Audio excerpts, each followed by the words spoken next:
Eto na nga mga chong, marami tayong basketball updates! Coach Tim Cone, nagsimula ng palawakin ang kanyang player rotation. Jeremiah Gray, nananatiling positibo sa kabila ng nangyari sa kanilang debut game. Unang laro pa lang ng Ginebra ay kinabahan na ang buong barangay. Hindi dahil sa intense yung laro, kundi dahil sa injury scare na nangyari kay Jeremiah Gray. Marami nga ang nag-aalala sa nasabing wingman dahil kaka-recover nga lang nito sa kanyang natamong pangalawang ACL injury. Pero mismong si Jeremiah Gray na ang nagsabi na wala siyang serious injury na nakuha matapos ang pangyayari na yan. Nagulat nga lang daw siya at natakot na ma-injured ulit. Masyado nga lang daw siyang nag-overreact sa nangyari at very valid nga yan, lalong-lalo na kay Jeremiah Gray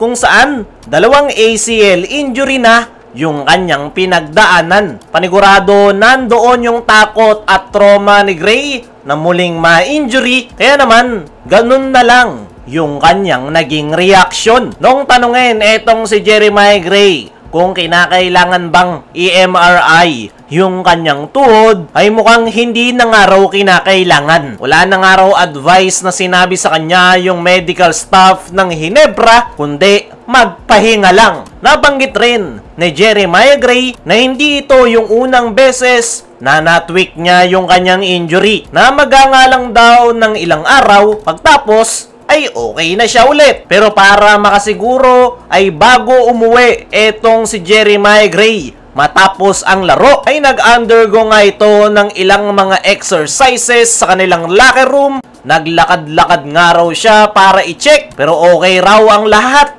para kay Jeremiah Gray. May konti nga lang daw tightness, pero hindi nga daw yan makakaapekto sa kanyang galaw. Sinubukan niya na nga rin daw magdagdag ng weights, pero wala daw nangyari. Kaya naman, kinukumpirma na itong si Jeremiah Gray na okay yung kanyang tuhod. Pero kahit na ganun, ay nananatiling under close monitoring ng coaching staff etong si Jeremiah Gray. At mas magiging maingat na siguro si Coach Tim na bigyan ng mabigat na playing time si Jeremiah Gray. Sa ngayon ay positibo ang nasabing wingman na okay at malaki yung chance na makapaglalaro siya sa darating na linggo kontra San Miguel Beermen. Pero titingnan pa rin daw nila kinabukasan kung ano yung magiging respond ng kanyang tuhod, at kung wala nga daw mangyayari ay makapaglalaro siya sa kanilang next game. Para sa akin mga chong, ay isang magandang balita na okay yung lagay nitong si Jeremiah Gray. At ang pinaka-importante ay nananatili itong positibo. Dahil yung pinakakalaban niya talaga ay hindi yung kanyang injury, kundi yung kanyang mindset. Sa mga past injury netong si Jeremiah Gray ay possible talaga na maapektuhan yung kanyang mindset, kung saan bababa yung kanyang kumpiyansa dahil sa takot na ma-injured ulit. Pero base sa naging latest interview na yan kay Jeremiah Gray ay isang magandang sign na positive yung kanyang mindset, at yan nga yung isa sa pinaka-importante sa isang player. Ang masasabi lang natin dito kay Jeremiah Gray ay kailangan niya lang magdoble ingat, at the same time wag siyang matakot na ilabas ang kanyang laro. Dumako naman tayo dito sa kabilang balita. Coach Tim Cone, nagsimula ng palawakin ang kanyang player rotation. Madalas na sinasabi ng karamihan kay Coach Tim ay limitadong player rotation lang yung ginagamit nito sa kanyang kupunan. Kadalasan, 7 to 8 players lang yung kanyang ginagamit.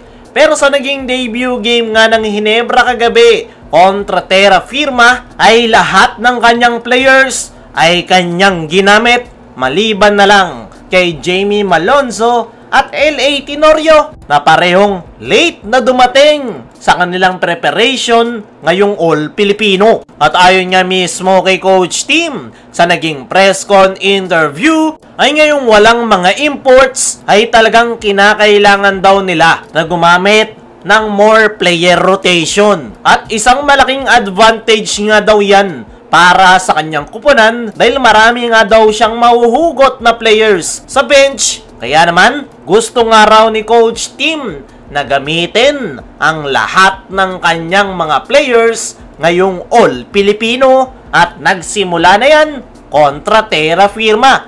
Para sa akin mga chong, ay maganda yung gusto na yan ni Coach Tim. Tama nga yung kanyang sinabi na malaking advantage ng kanyang kupunan na marami siyang mauhugot sa bench. Dahil puro quality players nga ang meron. Ang Barangay Ginebra, talagang nagaantay lang ang mga yan na tawagin yung kanilang pangalan. Kagaya na lang ni Nards Pinto na isa sa mga solid na role players ni Coach Tim at malaki ang may tutulong ngayong All-Filipino dahil po pwede itong makapalitan nila Scotty at RJ para makapagpahinga. Sa ngayon ay looking forward nga itong si Coach Tim na magtuloy-tuloy yung paggamit niya ng malawak ng player rotation ngayong All-Filipino. Kaya mga chong, ano ang masasabi nyo? Na gusto ni Coach Tim na palawakin pa yung kanyang player rotation. Ano rin yung masasabi nyo? Na nananatiling positibo pa rin si Jeremiah Gray matapos ang nangyari. I-comment mo lang dyan sa ibaba.